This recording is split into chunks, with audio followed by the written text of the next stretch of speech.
It's a new dawn, it's a new day, and today we're gonna adjust the chain on the CB500X. I had plans for a different video for this week, but those plans fell through. So I'm gonna make this little video. I think it's a useful video for people that own the CB500X. I have a lot of comments saying that they bought the CB500X recently and stuff like that. So adjusting the chain is something pretty easy. And believe me when I tell you, I am not a technical guy. This is not my forte, doing stuff like this. But by doing just a little bit of research, you can just do stuff like this easily. So if I can do it, you can do it. I want to keep this video short and purposeful, so let's just do it. To know which chain tension is good on your bike, you have to check the movability of the lower side of the chain. On the CB500X, this has to be maximum 35 millimeters. On the side here is a sticker that says so. So that is the goal for today. So let's check which movability we have now. So what I do is I put my linear here at the bottom. And then I check at how many millimeters the bottom of the chain is. It's around 68 millimeters. And then I move the chain up and I check the bottom again and check where it is then. And that is way too much. So the more kilometers or miles you collect, the more your chain will expand. So that's why we have to move this backwards so that the chain will have tension again. So these are the three parts that we have to loosen up to be able to move the whole thing backward. To loosen up these three parts, we need a 10 and a 12 millimeter, I don't know how this is called. And then also a 24 millimeter, I don't know how this is called in English. So yeah, but you know what I mean by looking at it, I'm sure. So first I loosen up this part here.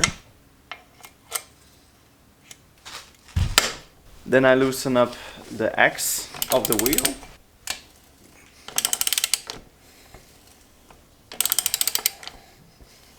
If these two parts are loose, then I can adjust this a little part, because this will move the chain adjuster backwards.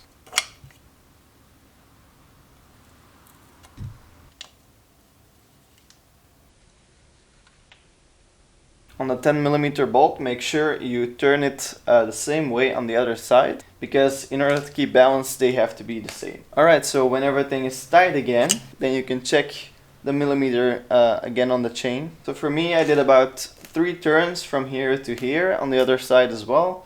So now I'm gonna check again, 55 until about 3. So it's actually too tight now.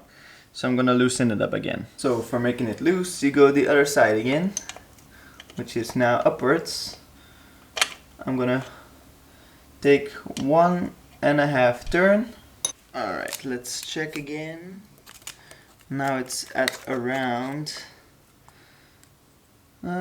62 millimeters. 62 minus 35 is 27, so it should come to around 27, and yes, it's 27. Almost exactly, so this is right.